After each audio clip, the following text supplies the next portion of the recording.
welcome to the 10th and final episode of the TES Leading and Learning webinar series. I'm Paul Spires, I'm host of the New P&L Principles and Leadership in Business podcast, and I'm founder of the New P&L Institute. And I've had the privilege and the pleasure of hosting this very special webinar series for TES over the last 10 months. I hope packed full of information, wisdom, and inspiration for educational leaders. I've spoken to some incredible people over the last 9 episodes, and our final episode is no different. Today, I host Maja Djikic. Maja is a personality psychologist. She's the author of The Possible Self, and she's Associate Professor and Director of the Self-Development Laboratory at the University of Toronto, Rotman School of Management. Maja, a very warm welcome to the TES Leading and Learning webinar series. Thank you so much for taking the time to join us. Pleasure to be here.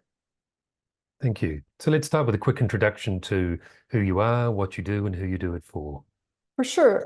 So my name is Maja Djikic. I'm an associate professor of organizational behavior at University of Toronto, where I lead something called Self-Development Laboratory. I have been working with in a business school or school of management for many years, working with not just MBA students, but executives who come in for additional education and professional development. So it's one of the great joys to be working with students who have stopped being students a while ago and who are now as professionals, as executives, trying to understand how to better develop themselves. Yes, so it's wonderful to have you here today, because we're not only discussing things that are important for the education sector and for leaders, but you're in the education sector as well. So you understand some of the nuances and the challenges that leaders in the sector have. We're here in part today to discuss the Possible Self, A Leader's Guide to Self-Development, your fantastic book, which I've had the pleasure of reading recently. And you can offer all leaders so much, but particularly in the context of this book, educational leaders. So to set some context, why did you write the book and why now? What I've noticed is that when professionals come in, and the professionals include people who work for universities, and when they want professional development, they tend to orient towards what they see in media currently. So they think of developing themselves in terms of strength-based. I just need to find the strengths and double down on them. Yes. And what I found is that really when you get to a certain stage, it's not focused on the strength, but actually finding what are our weak spots and developing those that work. So that was one misconception. Why? So I wanted to correct that misconception. The second misconception was how to change. And where the modern narrative is all about building better habits, I found that really just focusing on behavior and building habits through willpower was the least effective possibly way to change. And instead, we have to think of the whole self change. And because there's not much discussion about that, I wanted to show practically what that looks like. Yes. If you're wondering why now, we live in time of, unprecedented uncertainty. And I'm sure all other generations say the same thing, but somehow it feels so, right? Somehow for us, it feels so. And I find that, we become better when we become more developed. We're better able to understand and work and develop the world. Some people say, well, isn't it so very, very much self-oriented? It's all about the self, very North American. When really I find that once we grow ourselves, we become better instruments for the change in lives of others, which I imagine if you're an educational leader, that's what you want. You want to become an instrument in trying to grow and change the lives of others. So what I'm hoping is some of the thoughts and ideas and techniques can help educational leaders do that. So why is this book directed specifically at leaders? Why is it a leader's guide to personal development? What defines it? So on one hand, people ask me that a lot, because when they read a book, they say, oh, well, I'm going to give it to my mother-in-law, I'm going to give it to my, other people who are not leaders. Yeah. So the reason why it was called the Leader's Guide was because I come from an educational background. So people I interact with are professionals, so that all the techniques are the techniques that professionals could do. It's because it's self-oriented, people do it themselves without the need of a help of a coach or a therapist.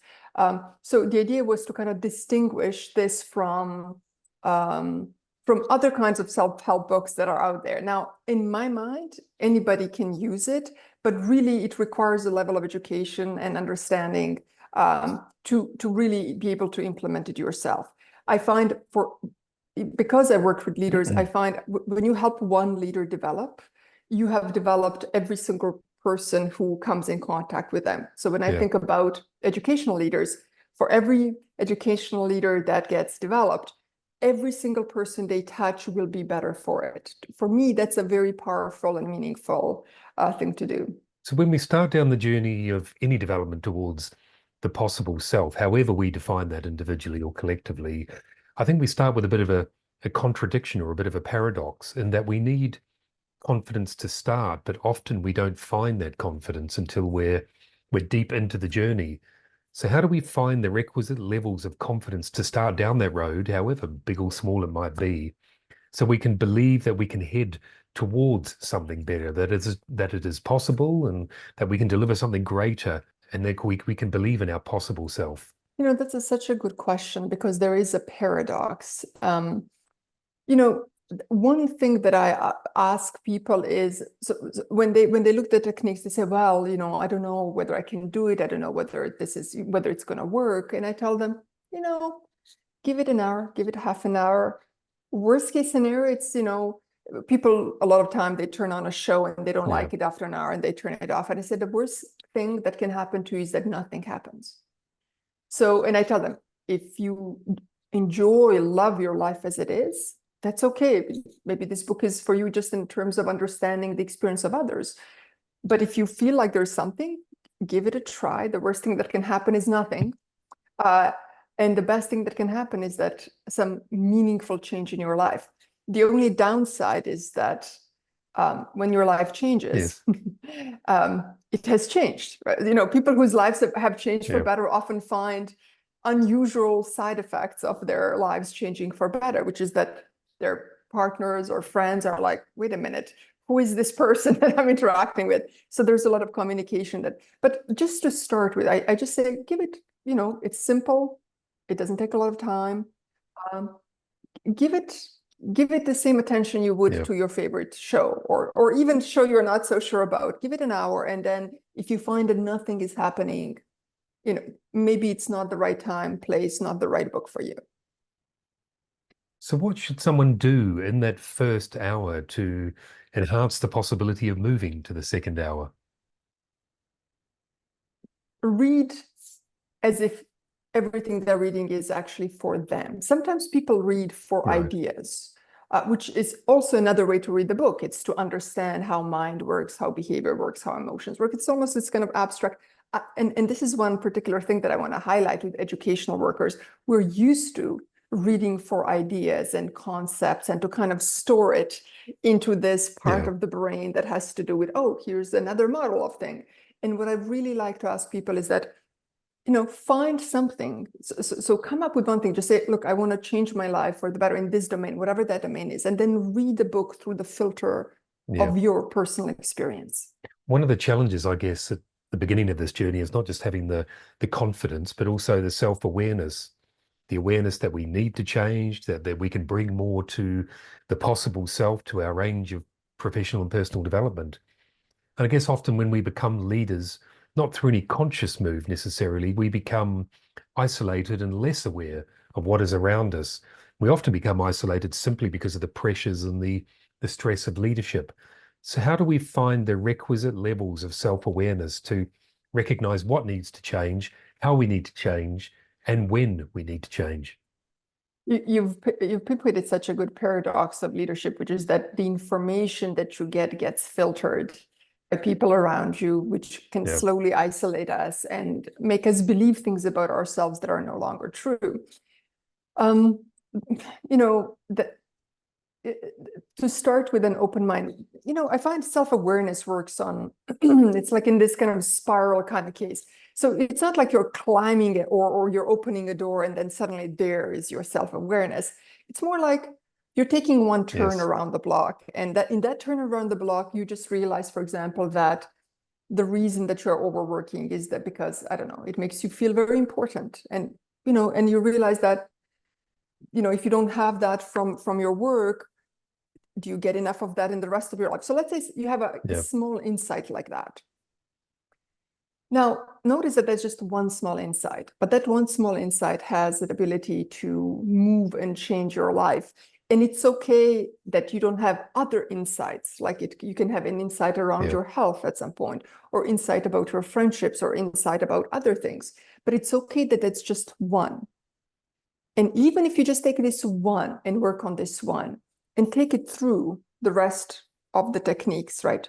Embody it, do what it takes to change, that one insight is going to transform this part of you. And more importantly is that it's going to make you realize that all other insights can be in such a way valuably transformed. So once you start with one, you're opening the door to many. So I love the example of walking around the block, because if we walked around the block 5 times in a day around our house, and we walked at different paces and looked at different places, you would see different things every single time, even though you feel you were more than familiar with everything in your immediate environment. And then the funny thing is, as you say, it's absolutely the same thing is right for personal development. It's taking the time to get to know, familiarize yourself with that space, to see things with a fresh set of eyes and look in different places and be more insightful and aware of the consciousness in that moment, I think. Absolutely. This idea of having what looks like similar experience, but then with completely different eyes. And oddly, self-development is very natural, which means that these self-aware thoughts, they do occur to us. The problem is that we just shut everything down, right? Just as if I were to walk around the block, part of my perceptual system would perceive, but my mind would say, no, that's not important, right? And so it's a bit of a loosening. It's kind of relaxing into being okay with what comes. That helps us transform our lenses on a permanent. I mean, that's what a transformation is. It's changing the way you see the world and yourself, and therefore everything you do. On a constant basis without the use of willpower. That's what transformation is, something that is natural to you, becomes natural to you. I always joke, let's say somebody's trying to make a change in, for example, they find that sometimes when they're stressed out, they yell at their kids. And I tell them, listen, it's not about not yelling at your kids, that you can do that with your willpower. It's about not wanting to yell at them. So it's not about not having the donut that you crave. It's about not wanting the donut. And so our motivational system. So when we have a whole person transformation, which is what I'm aiming for people who are working through techniques in the book, is that their motivation, what they want changes, what they see changes, what they feel changes toward a more natural way of being for them. Do you think we also need a bit of a perception change from the outset to recognize it's the always possible self, that it isn't a destination? You've got to embrace the journey. The personal development is a consistent, I guess, until you die in reality. And, when I think in a world where we have quarterly KPIs and we have objectives time and time again, and everything is measured and everything is kind of ticked off to say, we've done that, it's on to the next thing. It's almost antithetical to that one thing that all of these other things depend on never gets ticked off, because it's a constant companion. It's a constant journey throughout your life. I love it that you brought up this measurability because I always find it, I find it interesting how we are only measuring things that we're not satisfied with. So basically, if you're measuring your weight or you're measuring your cholesterol, it's basically you're measuring it because you're worried about it. You're not happy with it. If you're, sometimes your friends are going to say, I only saw you 2 times, in the last month or last half a year. Why are they counting? They're counting because they're unhappy with it. So as soon as you're starting to count, it's because you're lacking satisfaction or fulfillment in the thing. And so so the self, finding the self or self-actualization, it is not something you get to check off. It's a state or a fulfillment that doesn't direct your mind towards counting and checking off. Right? I tell people it's a little bit like being in love. You're not like, okay, well, when do I get to the next stage of, it's like, no, this is good. Let's stay here, right?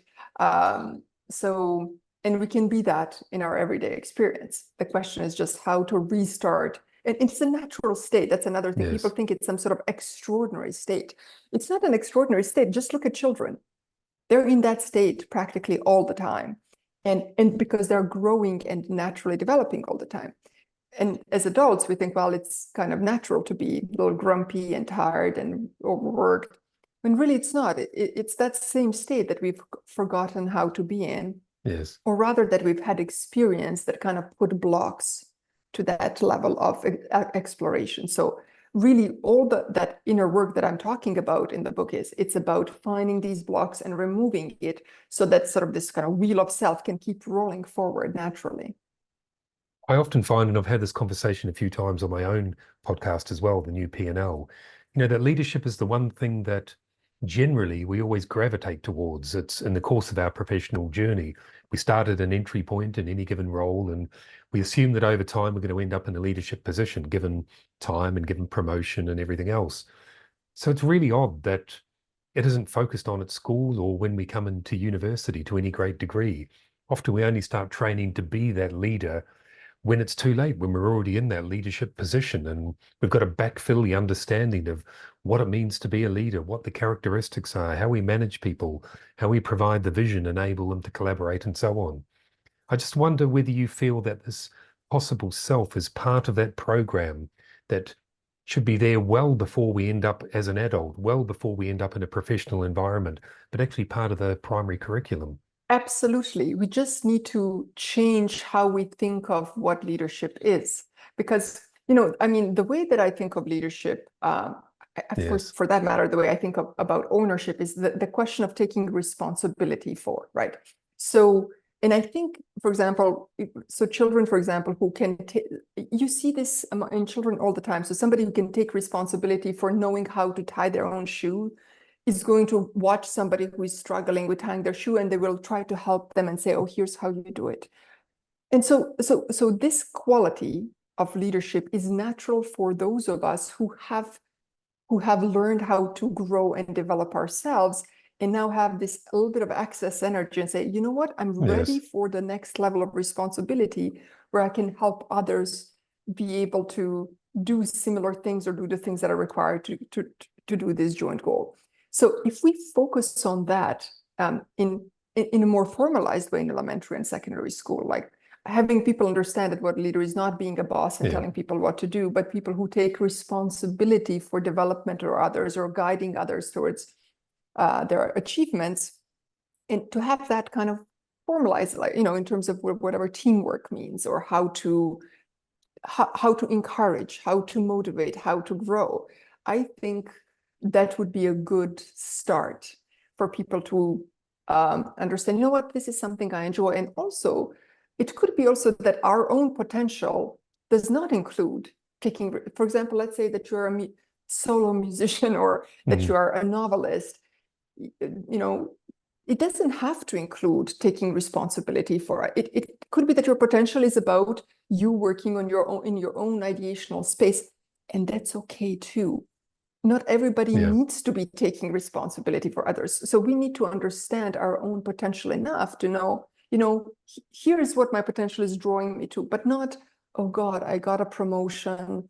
Now I'm in charge of all of these people. Everybody's asking me questions. Who are they? It basically means that we're not growing. Now we feel that when we take that responsibility, it means that it drains us. The metaphor I usually have is sort of with a cup. Sort of, if we have a little bit in a cup, if you feel like when you give to somebody, you're pouring out of your own cup, so you end up being drained.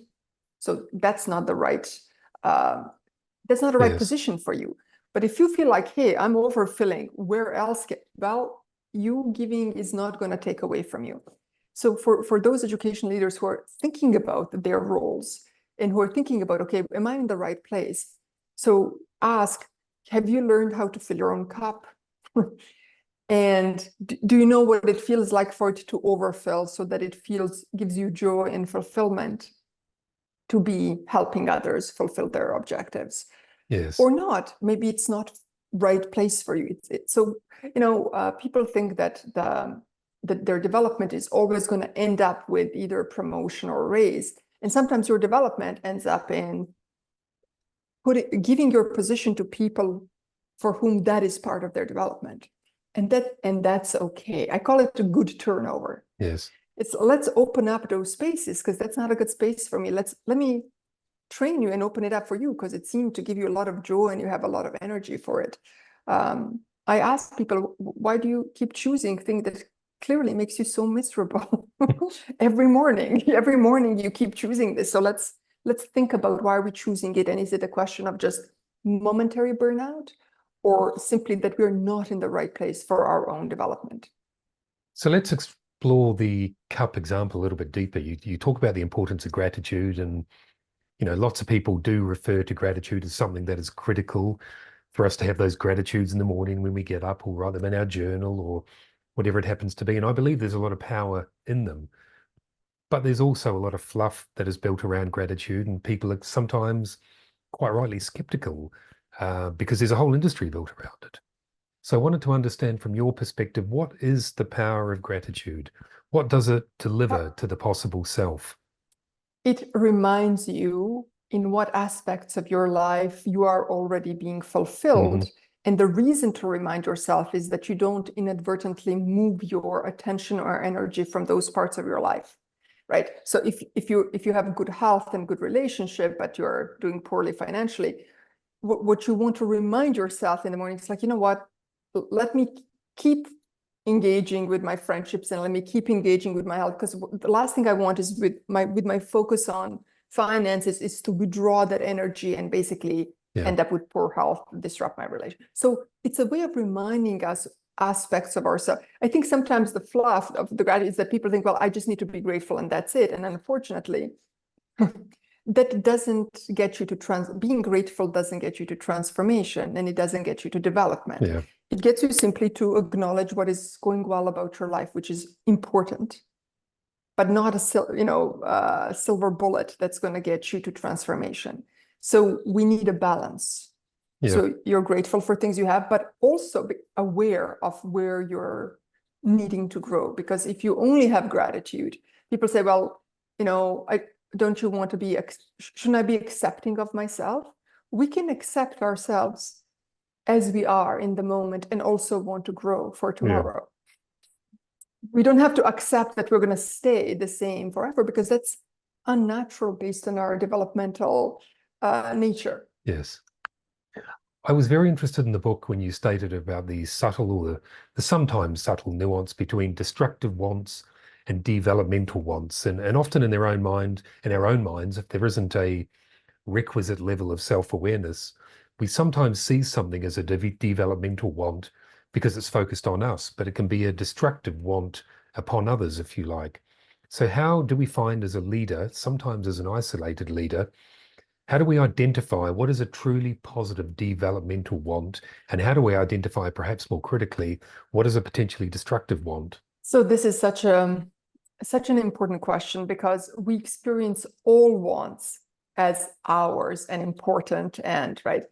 And the distinction most people want to make is between wants and needs. Basically, needs are, and it mostly comes up when people are discussing their finances, usually somebody else's finances, telling their partner, that's not a need, it's a want, or telling their children, right? But I think that's it can be useful, but it doesn't help us really truly understand why we develop destructive wants. And from my perspective, so there's two things you can have. At the core, all of our wants when we're born are developmental, okay? And what happens frequently is that if one of your developmental core wants is not fulfilled, it spins out. It's like a circle that spins out another want. So let's say if your want for friendship is not fully fulfilled, you're going to spin out a want where you want others to, let's say, admire you. Why? Because fundamentally you want this friendship. So you're just thinking, okay, maybe this is going to get it to me. And then that want, if others don't admire you, well, guess what? You're going to spin out another one. Oh, I want the latest athletic shoes or something that's going to help them, So this is sort of how our minds work when we're young. What is going to get me the thing that I want? And we can start spinning out and out and out. And as we spin out, we basically become further removed. So the reason why these wants become destructive is because they don't satisfy the thing. You can get all the shoes you want, but really the skills you need for friendship, the shoes are not going to buy you that. Another thing is that people sometimes, and I spoke in a book about this, why is it that we want destructive things for ourselves? So why would I want bad food? People tell me, how can I trust my wants if I want bad food, or if I want things that are really, really, I know are gambling or bad, like addictions and so on. And what I help people understand is how unfulfilled wants get attached to other wants that are physiologically kind of making similar chemicals in the brain, right? And so if we want to tackle this, so the way that I talk about wants is not good, bad, it's let's read them and see what is at the periphery and what is at the core. And us understanding that the more we fulfill the wants at our core, the less these peripheral wants will have a power. The example that I give is a little bit like this. So one of the things that most people, don't know is that the same pathways and same chemicals involved with physical pain are also involved in emotional pain. It basically means something like that. If I'm in the middle of a heartbreak, somebody broke up with me, and somebody offers me a very strong painkiller, so let's say Advil, even something as simple as Advil, that Advil or Tylenol or whatever you have is going to both reduce my physical and emotional pain. Okay, so when I have unfulfilled wants, when I am in a lot of emotional pain, then I'm more likely to reach for things that are going to soothe it, that are not going to really help it, but it's just going to momentarily make me feel not it. So the way that I describe it is like this. If you and I are both offered a very strong painkiller, and you have a very, very bad toothache, and I don't, the question is, which of us is going to like this painkiller more? The person, with the toothache, right? So if we want to help us not want destructive things for us, is that we need to heal. We need to heal our emotional pain. We need to focus how to heal. It's not about people say, well, just stop taking the painkiller. Well, it's a little bit like telling somebody with a really bad toothache, well, just stop taking the drug. It's very painful for them. What makes us, if you're thinking, even as education workers who are working, and you're working, whatever your population is, whether they're undergraduate, whoever are the population of the students you're working with, their proneness to addiction will be connected with pain, emotional pain that they have. And we can do things to help people heal. We can tell them, which is what I don't find it what healing is from neurological perspective, from psychological perspective, from emotional perspective, and help them through those steps. Even knowing that helps, right? And so when I think about these destructive wants, really at the core, it's things we haven't, the essential core wants we haven't fulfilled. And if we don't want to be forever susceptible to destructive wants, the thing to do really is to fulfill these core wants. People sometimes ask me, why is it that we're so susceptible to advertising, right? Beautiful people are wearing beautiful things and we want them. And they say, well, what can I do to not be so susceptible? And I ask them, so what do you think you can do? And they say, oh, well, I guess awareness helps. Awareness is going to just make you know that you're being manipulated, but you still want that watch or that purse. Whereas fulfilling inside of you, the part of you that doesn't feel beautiful, the part of you that doesn't feel like you're fulfilled, fulfilling that is going to make you simply not want it. It's like a piece of information that's irrelevant. Once that's fulfilled, the other wants start falling away. So for someone who's listening today and they've been fascinated, quite rightly, as they would be, of the conversation for the last half an hour, and they're thinking, they want to start on this journey towards the possible self, what are the tools and techniques, if they haven't read the book, that you would recommend that they should think about and go away and write down and start activating in their lives tomorrow? How do they start this journey? What are the primary core techniques? So there's 5 primary core techniques. And they're based on the 5 parts of self that I talk about as being important in starting to activate. The first one being motivation, understanding how to read the wants from the core to the periphery. The second one, having to do with behavior, is understanding how to fill your cup of willpower, right? To understand what pours out of the cup of willpower. It's interesting. People sometimes tell me, people talk about the cup, but I never knew what's in it. What is this thing, right? The willpower that's in it. So understand what is in the cup, that it's not just energy, it's actually willpower, which is different from physical energy, and how it functions. So that's number 2. The third one is understanding and being able to process your emotions, right? So we got motivation, we got behavior, we got emotion. The fourth one has to do with the mind, understanding what constructs, beliefs you have about yourself and others and the world, and which of them have been closed, which is mean that have been stuck in the same form for a long time, because these are the ones that, so the technique is how to reopen them. And the last one has to do with the very reason why we get stuck, which is we have some experience which made us protect ourselves in a form of kind of getting stuck, and finding what those experiences are and healing them, right? This is the healing part of the whole wheel of self. So, on some level, you can take these 5 parts of self and just learn how to manage it. You can manage your motivations by prioritizing. You can manage your behavior. You can manage your emotions. You can manage your beliefs. And you can even manage symptoms you get from being stuck, neurologically. But if you want to transform it, you need to do all 5 parts at the same time. And so the big insight that I think, the thing that is really interesting about the book or this model that I've developed is not that techniques are particularly unique. No, it's the sense and awareness that transformation or change in the self comes from not changing just 1 or 2 parts of the self. If you look at most interventions for change, they're either just on the behavior, right? Habits. There are sometimes, let's say, cognitive behavioral therapy is very, very popular. It's only touching behavior and the mind, and sometimes emotion, right? So there's emotion-based therapy that only works with emotion.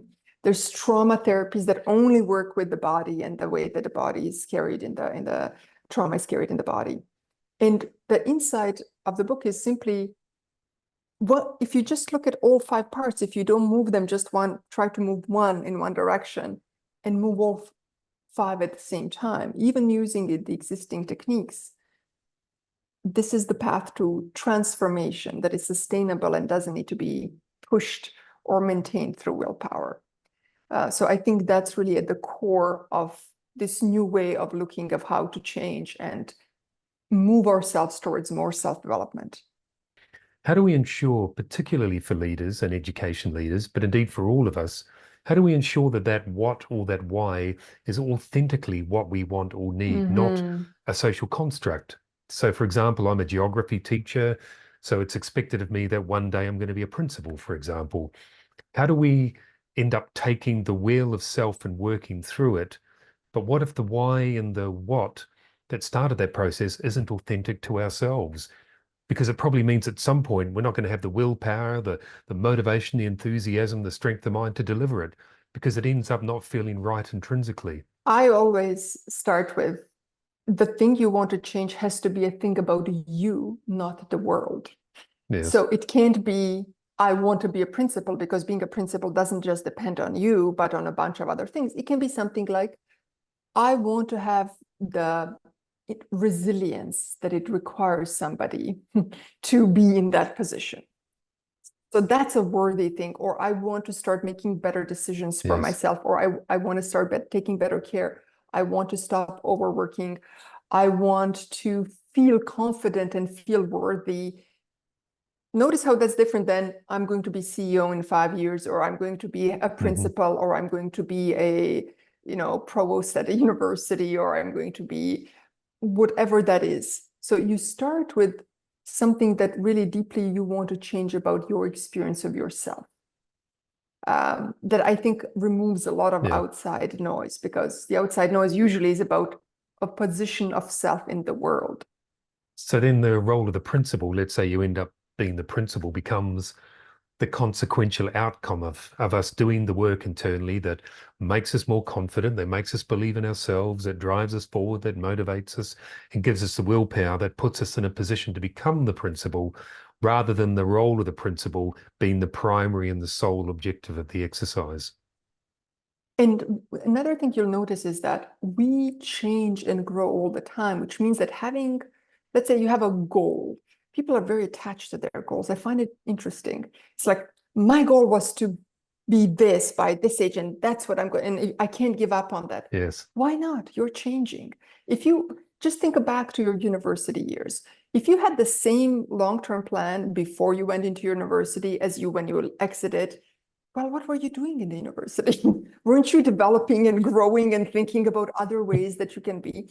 So we can let go. So think broadly. I want to be somewhere where I can impact more people, and it can look like a principal, it can look like a community leader, it can look various different ways, right? And what you'll notice is that if you truly are growing, you won't mind if you don't reach the goal, because all the way you will be growing. So the fact that you didn't reach your goal, they'll be like, okay, well, they didn't see me as a right fit for this, but hey, I grew so much and now I can do all these other things as well. So being really process oriented, so focusing on self-development makes us process oriented, so that we don't fixate on goals that sometimes we set out of these, agendas that are not really ours, and instead helps us continually grow, no matter how it is that the world responds to our efforts. Maja, we always end all episodes with inviting our guests to offer 3 final pieces of wisdom, actionable wisdom that listeners can go away and take advantage of tomorrow and use in their lives and their personal and professional lives. And we use a variation of the TES acronym for this. So T is for talk. So what's the most important thing educational leaders can do to effectively communicate to their teams and across the organization how to embrace and work towards the possible self? What they need to say to them? Yes, what do they need to communicate? How do they communicate the importance and the power of this? One way to do it is to remind them that as leaders, they themselves are growing. Because if they themselves are growing, then the people looking up to them will say, oh, wait, well, maybe that's something we all want to do. So being able to model growth and to talk about it in coherent and non-judgmental and exciting ways will stimulate, will produce enthusiasm of those around them to grow as well, right? So modeling, so talking about their own experience, their own self-growth, not in terms of, oh, I worked on my low self-confidence, but in terms of, oh, I read this interesting book, or I saw this interesting podcast, or, it provides also a path that other people can take, that they can start thinking about their own self-development. E is for excite and engage, and you may have answered some of this question in the previous answer, but what should leaders do to excite and engage those in their organizations about the power and the possibility of the possible self? You think motivation is always on the side. We can't induce their motivation. We can activate already existing ones. So my suggestion is ask them, which project excites you the most? What is it that you've done in the last year that gave you most fulfillment? And help them access more of similar kind of projects, similar kind of activities, similar kind of educational experience. So for leaders, ask them about what fulfills them, and they're gonna tell you. S is for sustained, and as with all of our commitments to personal and professional development, perhaps sustaining them over time, getting the motivation and the momentum going is one of the most challenging things for all of us, because we get distracted by everything else in life. So what's the most important thing leaders can do for those in their organizations to put them in a place to understand the momentum that enables us to sustain the commitment to the possible self? You see, baked in implicit in your the sustain is that it's unsustainable. It's something that you require willpower for. Whereas think of it as play. We don't really need a lot of motivation to want to do things we want to do. So I would say the only thing that you want to do is protect the time. Yes. So help people protect the time to do the things they want. So for educational leaders, protect some of your time, put in your calendar. I ask sometimes leaders to put in their calendar professional development and just sit there and reflect Yes. or read or do something for themselves and help your people that you're trying to help develop have some time that are not filled all the time with the things that they have to do, but open up the time so that they can do things they want to do. Great advice. Maja, thank you so much for your time today on the TES Leading and Learning webinar series. It's been a fantastic conversation. Thank you very much. It's a pleasure as always talking to you, Paul. Take care. Thank you. For those who would like to learn more about what Maja does or buy her book, The Possible Self, there's a link in the notes that accompany the webinar, or just go to your favorite book purchasing platform online and type in The Possible Self. So finally, I'm Paul, host of the TES Leading and Learning webinar series, founder of the New P&L Institute and host of the New P&L Principles and Leadership and Business podcast. As I said at the beginning, it's been a real pleasure over the last 10 months to host this webinar series. I hope you've enjoyed it. I hope you've taken loads away from it. And thank you very much for listening and watching. Have a great day.